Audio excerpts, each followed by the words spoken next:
Hello students, good morning. Students, पिछले lecture में हमने बात की थी थ्योरम नंबर 5 की, और थ्योरम नंबर 5 को हम कंप्लीट कर चुके थे। उसका स्टेटमेंट क्या था स्टूडेंट्स?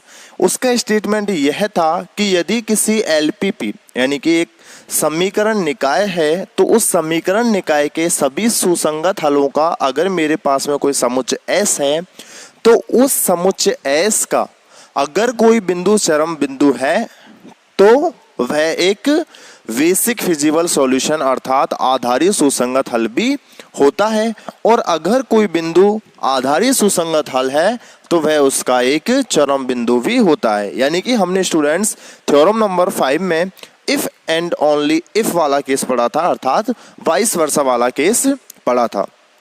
स्टूडेंट्स, इस चैप्टर से रिलेटेड आज हम अपनी लास्ट एंड फाइनल जो थ्योरम है वो करने वाले हैं, और वो थ्योरम हमारी क्या है, तो स्टार्ट करते हैं आज का लेक्चर। स्टूडेंट्स, थ्योरम नंबर 2.6 जो कि ये कहती है कि if the convex set of the feasible solution of ax बराबर b and x is greater than equals to 0 is a convex polyhedron, then at least one of the extreme point given an optimal solution। अर्थात students कि यदि किसी निकाय ax बराबर b और x is greater than equals to 0 के सुसंगत हलों का एक अवमुख समुच्चय अगर एक अवमुख बहुफलकीय है, तो इसका कम से कम एक चरम बिंदु इष्टतम हल होता है या फिर इष्टतम हल को व्यक्त करता है। स्टूडेंट्स, हमारे पास में यहाँ पे एक तो आया ऑप्टिमल सॉल्यूशन, इष्टतम हल। इष्टतम हल क्या था? इष्टतम हल वह सुसंगत हल होता था जो कि हमारे दी गई एक रैखिक प्रोग्रामिंग समस्या के उद्देश्य की पूर्ति करता था। इसके अलावा एक और शब्द आया है कॉन्वेक्स पॉलीहेड्रॉन, अर्थात अवमुख बहुफलकीय। सो अवमुख बहुफलकीय क्या था स्टूडेंट्स? अवमुख बहुफलकीय ये था कि अगर मेरे पास में x1 x2 up to x of n क्या है, कुछ सदिश हैं या फिर कुछ बिंदु हैं, तो इनके अवमुख संचय से x बराबर लैम्डा 1 x1 प्लस के lambda 2 of x2 plus and so on lambda of n xn, and where summation of lambda i is equals to 1 and every lambda I is greater than equals to 0 for every I vary from 1 to n। ये था polyhedron बहुफलकीय। तो students, ये दो definition हमें याद होनी चाहिए इस थ्योरम को प्रूफ करने के लिए, और इस थ्योरम के प्रूफ में अब हम स्टार्ट करने वाले हैं कि सबसे पहले मैं क्या मान के चलूँगा स्टूडेंट्स कि मेरे पास में एक दी गई एलपीपी क्या है। तो मैंने मान लिया, क्योंकि इन्होंने कहा है कि अपने पास में एक एलपीपी दी गई है ax बराबर b और x greater than equals to 0, उसके सुसंगत हल का जो अवमुख समुच्चय है उसको इन्होंने क्या बताया है, एक अवमुख बहुफलकीय अगर है तब उसका एक चरम बिंदु किसको व्यक्त करता है, इष्टतम हल को व्यक्त करता है। तो स्टूडेंट्स देखिएगा, थ्योरम नंबर 6 स्टेटमेंट में बोल चुका हूं, प्रूफ करते हैं। तो मैंने मान लिया स्टूडेंट्स, माना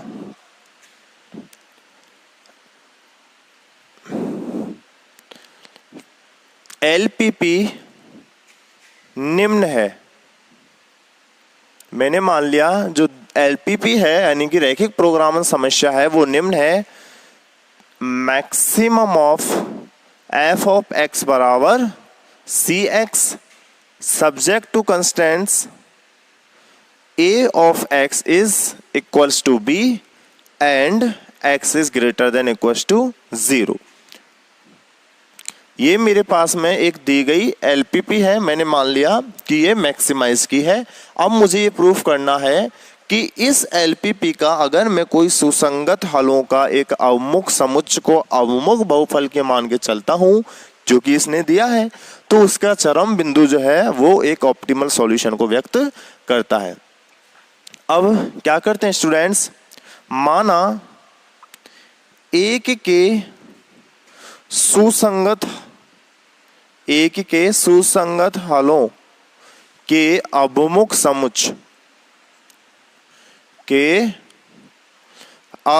समुच्चय S, माना एक के सुसंगत हलों का अभिमुख समुच्चय S क्या है, एक अभिमुख बहुफलकीय है, जो कि दिया हुआ है, अभिमुख बहुफलकीय है।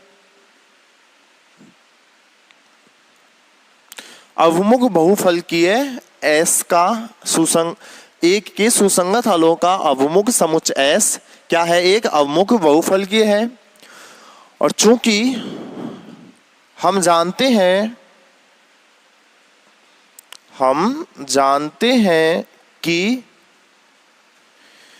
S के सभी सुसंगत हल जो हैं कैसे होते हैं, सीमित होते हैं, फाइनाइट होते हैं। सीमित कितने होते हैं, NCM होते हैं।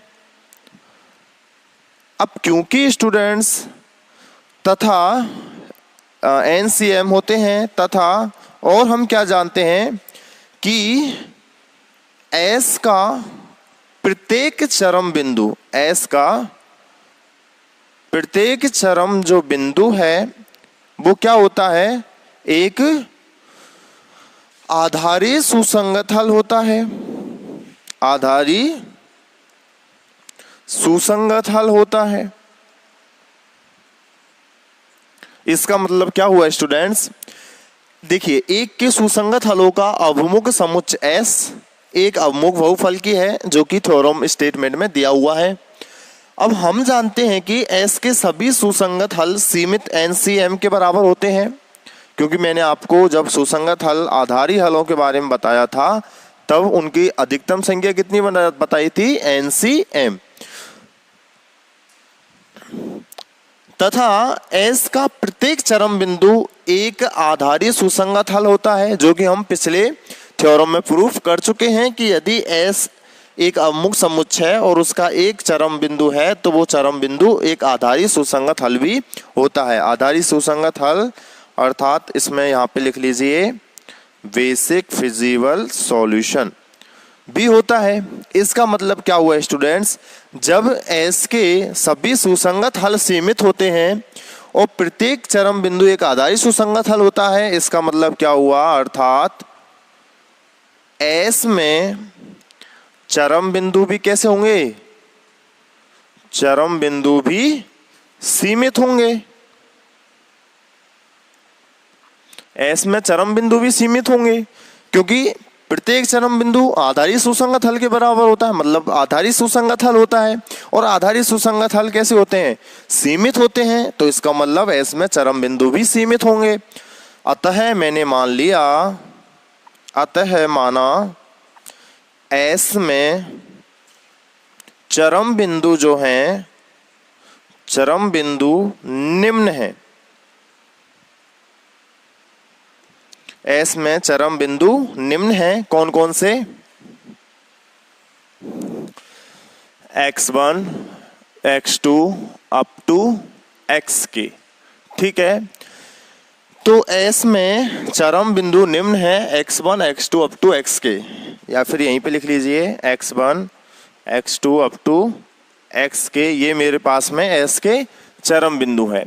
अब अगर ये S के चरम बिंदु हैं x1 x2 up to xk, तो अब मुझे प्रूफ क्या करना है कि अगर मैं कोई चरम बिंदु या फिर एक इष्टतम हल लेके चलता हूं x0, अगर मैं कोई एक इष्टतम हल लेके चलता हूं और उसको मैं ये प्रूफ कर दूं कि ये एक चरम बिंदु भी है, या फिर मैं उस x0 इष्टतम हल को एक चरम बिंदु के बराबर प्रूफ कर दूं, तो मैं ये कह सकता हूं कि हाँ, एक जो चरम बिंदु है वो एक ऑप्टिमल सॉल्यूशन को भी व्यक्त करता है।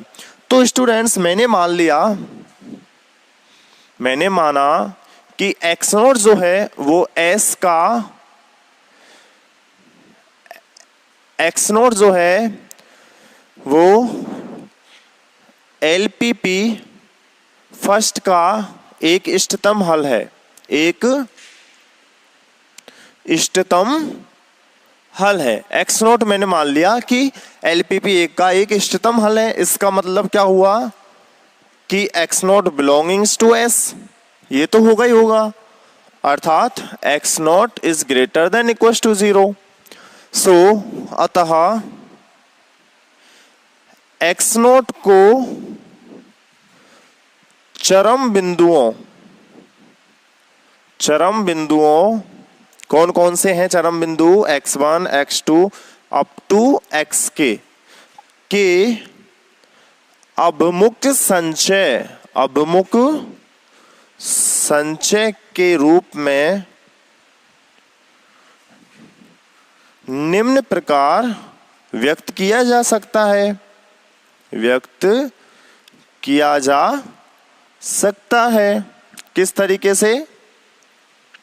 X nought is equal to lambda 1 x1 plus के lambda 2 of x2 plus and so on lambda of k into x के।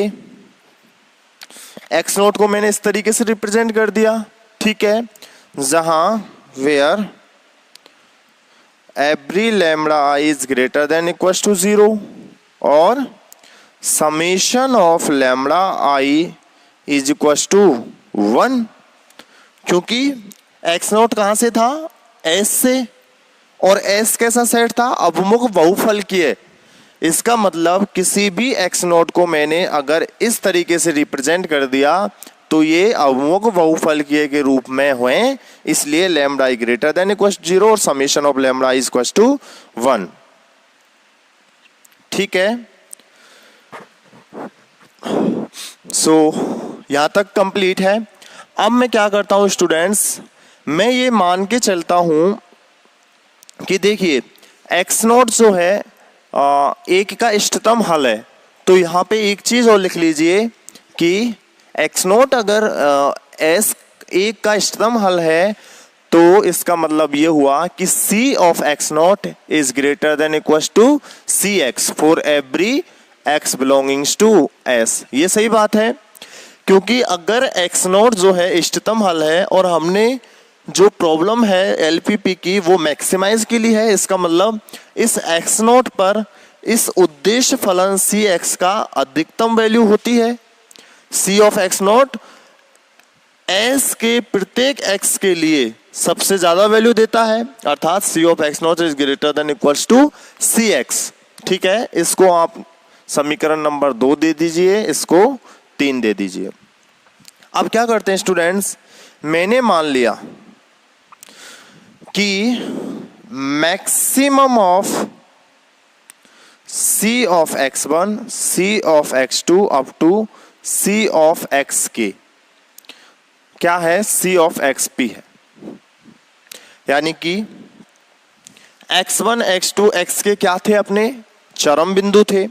उन चरम बिंदुओं से जो भी मुझे इस उद्देश्य फलन की वैल्यू मिली, उस उद्देश्य फलन की वैल्यू के लिए, क्योंकि स्टूडेंट्स देखिए मुझे प्रूफ ये करना है कि अगर मैं एक चरम बिंदु लेके चलता हूं तो वो चरम बिंदु कैसा होता है? एक ऑप्टिमल अर्थात इष्टतम हल को भी व्यक्त करता है। तो मैं अब जो काम करने वाला हूं वो केवल और केवल एस के उन बिंदुओं पे बात करूंगा जो मैं चरम बिंदु मान के चल रहा हूं। तो चरम बिंदु मैंने x1 से xk मान लिए। अब ये चरम बिंदु जो हैं इस उद्देश्य के लिए जो भी वैल्यू देंगे उन वैल्यूओं में से सबसे अधिक वैल्यू मैंने सेलेक्ट कर ली कि वो कोई xp पर है। ठीक है, इन्हीं बिंदुओं में से किसी xp पर है, तो वो मैंने मान ली maximum of c of xp। ठीक है, तो अगर मैंने ये मान लिया कि इन बिंदुओं के लिए अधिकतम वैल्यू एक पॉइंट xp पर है, तब अब मैं क्या करूंगा कि इसका मतलब ये हुआ कि c ऑफ xp जो है वो हमेशा ग्रेटर देन होगा c ऑफ xi के, जहां i 1 2 अप टू k तक है, ठीक है। मैक्सिमम c ऑफ x1 से c ऑफ xk तक जितने भी पॉइंट बीच में हमें मिले थे, उन पॉइंट में से एक पॉइंट मैंने ऐसा ले लिया जो कि इन बिंदुओं में से भी सबसे अधिक वैल्यू दे रहा था। इसका मतलब CXP C ऑफ xi से, यानी कि इन इस XP बिंदु के अलावा अदर बिंदुओं से अधिक वैल्यू रखता है, मान रखता है। चलिए इसको मैं नाम दे देता हूं इक्वेशन नंबर 4, ठीक है। अब मैं बात करता हूं students C of x nought की। C ऑफ x नोट क्या है? C ऑफ x नोट क्या है? C of x nought, x nought कहाँ है? ये रहा x nought, lambda 1 x1, lambda 1 x1 plus के lambda 2 of x2 plus and so on lambda of k xk। ये रहा C of x nought. So this is equal to C of lambda 1 x1 plus के C of lambda 2 x2 plus and so on C lambda k xk, यानी कि C of x not is equal to lambda 1 C x1 x2। अच्छा, अब देखिएगा इसको इस तरीके से लिख लीजिए, लैम्डा 1 C x1 प्लस के lambda 2 C x2 plus and so on lambda के C ऑफ xk, ठीक है। अब देखिए स्टूडेंट्स, क्योंकि मैंने कहा है कि C ऑफ xp हमेशा ग्रेटर देन इक्वल है C ऑफ xi के, इसको मैं ऐसे भी लिख देता हूं कि C of xi is less than equal to C of xp के। ये भी सही है, इसका जस्ट मैंने इसको इधर उधर कर दिया है। तो देखिए C ऑफ xp, इसका मतलब ये हुआ कि ये प्रत्येक C ऑफ xi, यानी कि प्रत्येक C of x1, C of x2, C of xk, ये प्रत्येक किससे कम है? Is less than equal to lambda 1 C of xp से। सही बात है, यानी कि ये CX1 यहां से लेस देन इक्वल है C ऑफ xp के, मैंने ये लिख दिया, प्लस लैम्डा 2 ये C of x2, C of x2 i को 2 रख दीजिए, C of x2 less than equal to C of xp, C of xp, इसका मतलब lambda of k C of xp। इसका मतलब क्या हुआ स्टूडेंट्स कि C of x not is less than equal to C of xp into lambda 1 plus lambda 2 plus lambda of k. ऐसे हुआ। Less than equal to का sign कहां से आया कि देखिए x1 x2 xk ये सारे क्या थे? चरम बिंदु, और चरम बिंदुओं के लिए मैंने ये कंडीशन निकाल ली कि एक C xp ऐसा है जिसके लिए प्रत्येक C ऑफ xi से वैल्यू इसकी अधिक है। तो C ऑफ xi से वैल्यू अधिक है C ऑफ xp की, C ऑफ x2 से अधिक है C ऑफ xp की, इसी प्रकार एंड सो ऑन। तो ये सारी वैल्यूज अधिक हो गई। इसका मतलब ये हुआ कि C of x not is less than equal to C of xp, क्योंकि लैम्डा 1 से लैम्डा k तक कितनी वैल्यू हुई? Summation of lambda i is equal to 1, जो कि किस तरीके से लिखा जा सकता है? लैम्डा 1 प्लस लैम्डा 2 प्लस के lambda of k is equal to 1। तो इसकी वैल्यू क्या हो गई? यहां से 1। इसका मतलब ये हुआ कि C of x not is equal to C of xp। अब क्योंकि स्टूडेंट्स हम x नोट क्या लेके चले थे? एक इष्टतम हल, जो कि किसके बराबर आ गया? xp के, और xp क्या था? अपना चरम बिंदु। इसका मतलब हमारी थ्योरम यहीं पे प्रूफ हो जाती है कि xp जो है एक चरम बिंदु था, जो कि एक किसको व्यक्त कर रहा है? इष्टतम हल को भी व्यक्त कर रहा है। क्यों? क्योंकि C ऑफ x नोट क्या था? C ऑफ x नोट इस उद्देश्य फलन के लिए इष्टतम हल था, क्योंकि x नोट क्या था? एक इष्टतम हल। जो कि अधिकतम वैल्यू दे रहा था, और वो किसके बराबर हो गया, सी ऑफ एक्स पी के, यानी कि एक्स पी भी वही वैल्यू दे रहा है जो एक्स नोट दे रहा है। इसका मतलब जो हम एक्स नोट इष्टतम हल मान के चले थे, तो एक्स पी भी एक इष्टतम हल हो जाता है। इसका मतलब ये हुआ कि जो हमने एक चरम बिंदु माना था, वो चरम बिंदु भी एक इष्टतम हल को व्यक्त करता है। लेकिन कब, जब ये सेट सुसंगत हलों का अवमुख समुच्चय S एक अवमुख बहुफलकीय होता है। अवमुख बहुफलकीय होने का क्या फायदा हुआ, अवमुख बहुफलकीय होने का फायदा ये हुआ कि मुझे इसकी वैल्यू क्या मिल गई, 1। अगर ये सेट अवमुख बहुफलकीय नहीं होता तो इसकी वैल्यू मैं एग्जैक्ट 1 नहीं कह सकता, और जैसे ही मैं अगर इसकी वैल्यू एग्जैक्ट 1 नहीं कह सकता, तो इसका मतलब मेरे पास में यहाँ पे इसको मैं 1 पुट नहीं करता, यानी कि यहाँ पे या तो कोई टर्म लेस देन 1 आती या फिर ग्रेटर देन 1 आती, इससे तो और कोई वैल्यू आती नहीं। अगर वो लेस देन 1 आती तो भी ये दोनों का सॉल्यूशन सेम नहीं होता, और अगर ग्रेटर देन 1 आती तब भी ये सॉल्यूशन सेम नहीं होता। इसका मतलब क्या हुआ स्टूडेंट्स, कि अवमुख बहुफलकीय का इस थ्योरम में बहुत ही इम्पोर्टेंस था।